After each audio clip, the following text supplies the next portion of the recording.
नमस्कार दोस्तों, कैसे हो आप लोग। उम्मीद करता हूँ आप सब अच्छे होंगे। मैं प्रिंस सर आपको इस यूट्यूब चैनल पर सोशियोलॉजी सब्जेक्ट पढ़ा रहा हूँ। मेरा यूट्यूब चैनल प्रिंस 21 पांडे और इसके साथ मेरा मोबाइल नंबर है 9807878160, जिस पे आपको यूजी से नेट से संबंधित प्रथम प्रश्न पत्र और इसके साथ ही सोशियोलॉजी का भी हमारी क्लास चलती है। अगर उससे संबंधित जो भी क्वेरीज़ हो आप इस नंबर पे कांटेक्ट कर सकते हो। मैं आपको बताना चाहूँगा वीडियो शुरू करने से पहले, हमारी ऑनलाइन क्लास जूम ऐप पे सोशियोलॉजी की सुबह 8 से 10 बजे के बीच में एक रेगुलर बेसिस पर क्लास चल रही है। उसके साथ ही हमारा जो यूजीसी नेट का प्रथम प्रश्न पत्र है उससे संबंधित भी आपको मटेरियल या कुछ भी आपको ज़रूरत पड़ेगी या उसके संबंध में कोई भी क्वेरीज होगी, आप इस नंबर पे कांटेक्ट करिएगा जो मैंने आपको नंबर बताया है। ठीक है। और मैं आपको बताना चाहूँगा कि हम आपको दिन में वीडियो दो देते हैं, दो वीडियो प्रोवाइड करते हैं। एक सोशियोलॉजी से संबंधित क्वेश्चंस और उसकी व्याख्या संबंधित होता है, दूसरा यूजीसी नेट का जो प्रथम प्रश्न पत्र है कंपलसरी हमारे एग्ज़ाम के लिए, उसका भी मैं आपको वीडियो प्रोवाइड करता हूँ पिछले दिनों से। तो ऑलरेडी मैं टीचिंग एप्टीट्यूड शुरू किया है और उसके 5 वीडियो मैं ऑलरेडी बना चुका हूँ। अगर आपने अब तक नहीं देखा है तो जाके आप पीछे प्लेलिस्ट में देख सकते हैं। ये हमारा छठवां ये क्वेश्चन सीरीज का क्वेश्चन छठवां है ये वीडियो। और चलिए हम देखते हैं इसका पहला क्वेश्चन जो टीचिंग एप्टीट्यूड का है। पहला है क्वेश्चन, शिक्षण सिद्धांतों को समझना आवश्यक है। मैंने क्या कहा? मैंने कहा कि जो शिक्षण सिद्धांत हैं उनको समझना आवश्यक है। शिक्षण सिद्धांत किस प्रकार के? शिक्षण शिक्षण प्रक्रिया संचालित करने के, यानी हमें एक शिक्षक को किस प्रकार की प्रणालियों, उपकरणों आदि चीज़ों को या तरीकों का प्रयोग करना चाहिए शिक्षण कार्य हेतु।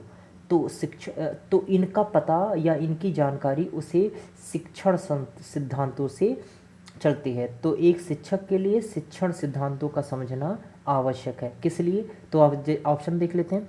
प्रभावी शिक्षण के लिए यस, क्योंकि एक शिक्षण प्रक्रिया को शिक्षक प्रभावी तभी बना सकता है जब वो शिक्षण सिद्धांतों को क्या करे, का प्रयोग करे। जैसे एग्जाम्पल, जैसे कहा जाता है कि एक शिक्षक को, किसी भी प्रकार के सब्जेक्ट का शिक्षक हो, उसे मनोविज्ञान, साइकोलॉजी का ज्ञान अवश्य होना चाहिए। क्यों? क्योंकि उसे मानसिक विकास करना होता है, बौद्धिक विकास करना होता है छात्र के, इसलिए उसे और इसके साथ साथ उसे विभिन्न छात्रों की बुद्धिमत्ता आधारित विभिन्नता का भी पता लगाना पड़ता है। तो इससे भी उसे मनोविज्ञान का ज्ञान होना चाहिए। इस प्रकार तो एक हमने पॉइंट बता दिया कि जैसे मनोविज्ञान का ज्ञान अवश्य होना चाहिए, तो ये शिक्षण सिद्धांत के अंतर्गत ही आएगा।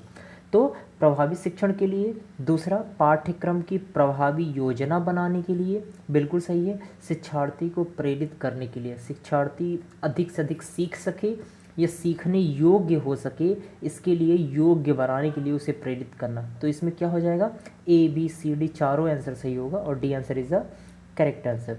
आइए आगे चलते हैं। नेक्स्ट क्वेश्चन है, अधिगम का सबसे उपयुक्त अर्थ क्या है? अधिगम, मैंने कहा कि अधिगम का सबसे उपयुक्त अर्थ है ज्ञान उपदेश, व्यवहार में अस्थायी परिवर्तन, व्यक्तिगत सामंजस्य, कौशल अभिग्रहण है। देखिए, आपको बताना चाहूँगा कि मैंने अधिगम के संबंध में एक वीडियो मैंने ऑलरेडी बना दिया है। अधिगम के संबंध में मैं बार बार समझाया भी हूँ कि अधिगम एक्चुअली होता क्या है, शिक्षण और अधिगम में संबंध क्या होता है।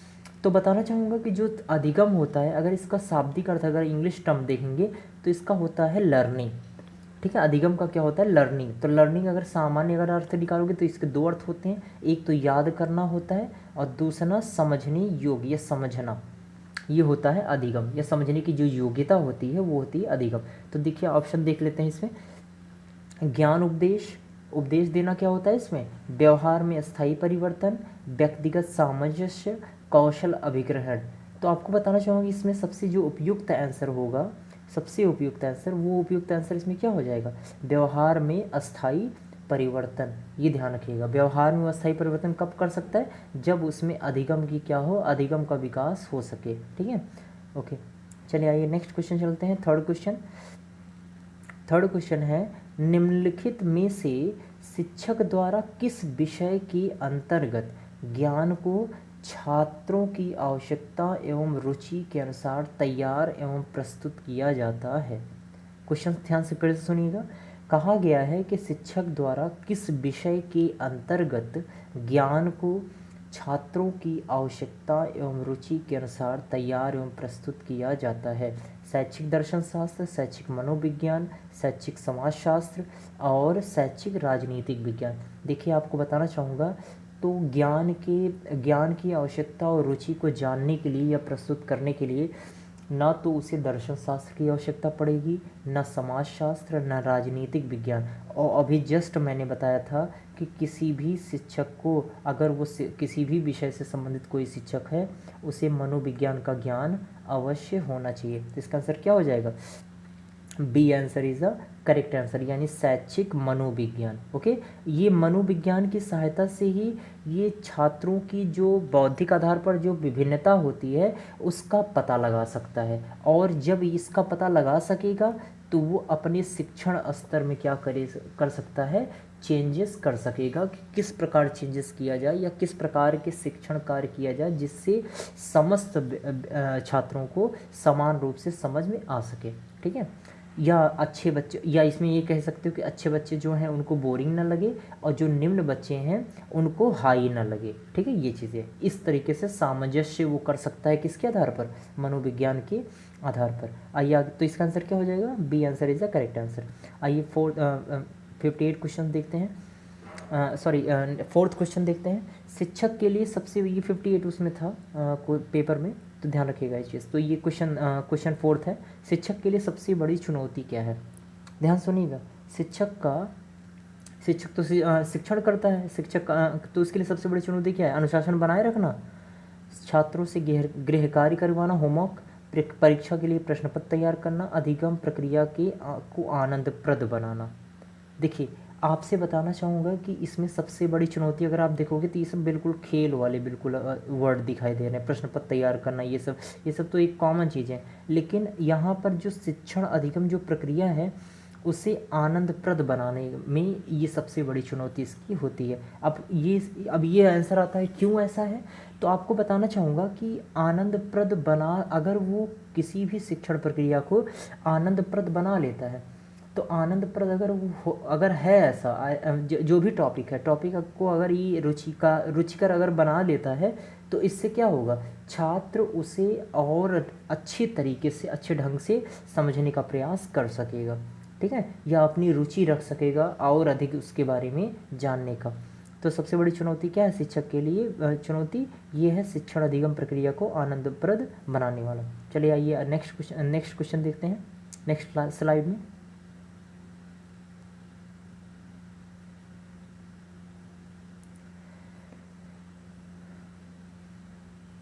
ओके, चलिए, तो क्वेश्चन है, कक्षा के मनोवैज्ञानिक पहलुओं को किसके द्वारा सबसे अच्छे तरीके से प्रबंधित किया जा सकता है?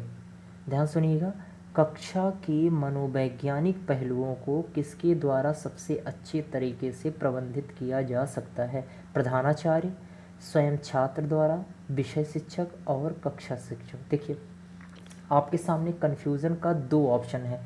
वैसे आप स्वयं छात्र और प्रधानाचार्य का तो करूँ ही, क्योंकि प्रधानाचार्य कक्षा में नहीं बैठता है क्लासों के, बल्कि वो एक उसका ऑफिस होता है और जिसमें वो बैठता है प्रबंधन की काम करने के लिए। लेकिन यहाँ पर प्रबंधित करके आपको कंफ्यूज किया जा रहा है। यहाँ पर कक्षा का मनोवैज्ञानिक पहलू से यहाँ पे बताया जा रहा है, जो क्लास है उस क्लास की बात की जा रही है। ठीक है, जिसमें छात्र बैठते हैं, शिक्षण प्रक्रिया जहाँ पर संचालित होती है उसकी बात की जा रही है। तो कक्षा के मनोवैज्ञान, तो यहाँ पर शिक्षक देखिए 2 तरीके से, छात्र तो करेगा, छात्र क्या करेगा, छात्र के हाथ में थोड़ी दे देंगे ये कार्य। ठीक है, प्रबंधन का तो छात्र पढ़ेगा कि ये देखेगा। ठीक है, तो इसमें क्या है, शिक्षक देखिए 2 ऑप्शन है, एक कक्षा शिक्षक, एक विषय शिक्षक।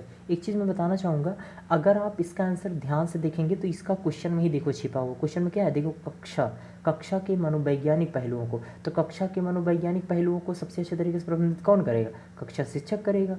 आपने पहले से डिसाइड कर लिया 2 ऑप्शन, कक्षा शिक्षक और विषय शिक्षक। तो इसमें से विषय शिक्षक, यहाँ पे विषय कुछ समथिंग था नहीं, कक्षा के बारे में मेंशन नहीं किया गया, तो कक्षा शिक्षक ये आंसर सही हो जाएगा। देखिए कितना आसानी इस तरीके से हो गया। चलिए आइए नेक्स्ट क्वेश्चन चल देखते हैं। नेक्स्ट क्वेश्चन है आजकल परीक्षा परिणामों में, क्वेश्चन है आजकल परीक्षा के परिणाम पर आवश्यकता से अधिक बल दिया जाता है। मतलब पढ़ाई से ज़्यादा पढ़ाई पर बल दिया, ऐसा नहीं कि पढ़ाई पर नहीं बल दिया जाता, लेकिन उससे ज़्यादा परिणाम पर बल दिया जाता है। यह किस प्रकार की वृत्ति यानी ट्रेंड को बढ़ावा देता है। मतलब वर्तमान के संदर्भ में पूछा जा रहा है कि वर्तमान में शिक्षा प्रणाली पर न ध्यान देकर सबसे ज़्यादा बल परिणाम पर बल दिया जाता है। ये किस प्रकार की वृत्ति को बढ़ावा देती है। तो दोहराव करवाना, परीक्षा के दौरान नकल करना। ये देखिए आपको बताना चाहूँगा इसके संबंध में ये दोनों है, ठीक है। अगर आप इसके बारे में अवलोकन करेंगे तो आपको आंसर बिल्कुल सटीकता से आपको मिल जाएगा, ठीक है। तो आजकल परीक्षा के परिणाम पर आवश्यकता से अधिक बल दिया जाता है। तो यह किस प्रकार की वृत्ति को बढ़ावा देती है। दोहराव करना, परीक्षा के दौरान नकल करना, ये दोनों के संदर्भ में वृत्ति को बढ़ावा देती है। आइए आगे चलते हैं नेक्स्ट क्वेश्चन। निम्नलिखित में कौन सा कथन ऐसे शिक्षक के लिए उपयुक्त है जो कक्षा शिक्षण के लिए सदैव उत्साहयुक्त रहते हैं।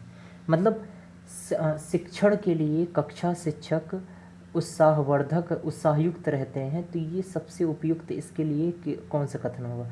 क्या उनकी विषय में निपुण संदेहजनक है, निपुणता विषय में, या क्या उनकी संदिग्धता है कि उनको सब्जेक्ट आ रहा है अच्छे से कि नहीं आ रहा है, इसमें क्या संदेहपन है जिसको वह अति उत्साह दिखाकर छिपाना चाहते हैं, क्या ये ऐसा बात है। दूसरा, वह शिक्षण को नाटक रूप से प्रणीत करना चाहते हैं, ये बिल्कुल गलत है, ठीक है। वो उत्साह से ये मतलब नहीं हो गया कि अब नाटक वो करेंगे, ठीक है, जाके विषय से संबंधित, ये बिल्कुल गलत है। वह विद्यार्थियों को शिक्षण अधिगम प्रक्रिया में सम्मिलित करना चाहते हैं। एक चीज़ मैं बताना चाहूँगा, अगर आप देखोगे साइंटिफिक अगर आंसर इसका, तो आपको बिल्कुल करेक्टली दिखाई देगा। उनकी क्या निपुणता संदेहजनक है ये आप कह नहीं सकते हो, ठीक है। इसके उत्साह के आधार पर अगर आप एक शब्द के तहत आप इनकी निपुणता को ही संदेहजनक मान लो तो ये बिल्कुल गलत है। तो आपका आंसर फिर इसमें से क्या बचा, 2 बचे सी और डी। तो वह विद्यार्थियों के शिक्षण अधिगम प्रक्रिया में सम्मिलित करना चाहते हैं, ये आंसर हो जाएगा सही, ठीक है। आइए आगे चलते हैं नेक्स्ट क्वेश्चन पे।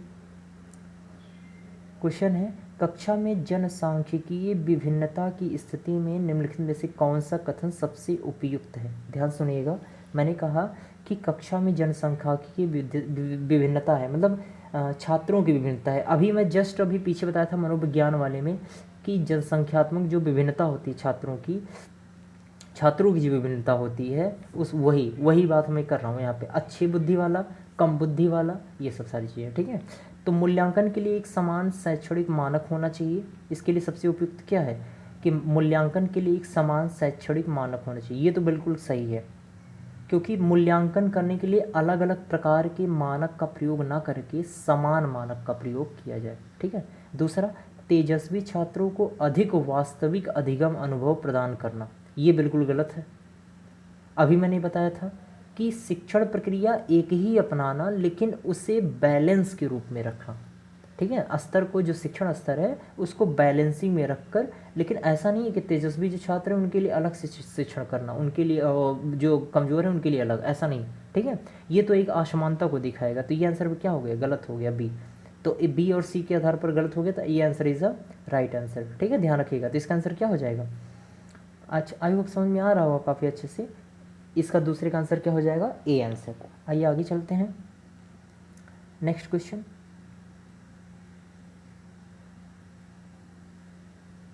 ओके, हाँ, निम्नलिखित में से कौन सा तथ्य सहज ज्ञान युक्त सोच के बारे में सही माना जाना चाहिए। मैंने कहा कि निम्नलिखित में से कौन सा तथ्य सहज ज्ञान युक्त सोच के बारे में सही माना जाना चाहिए। यह अन्वेषण प्रक्रिया का ही एक अंश है।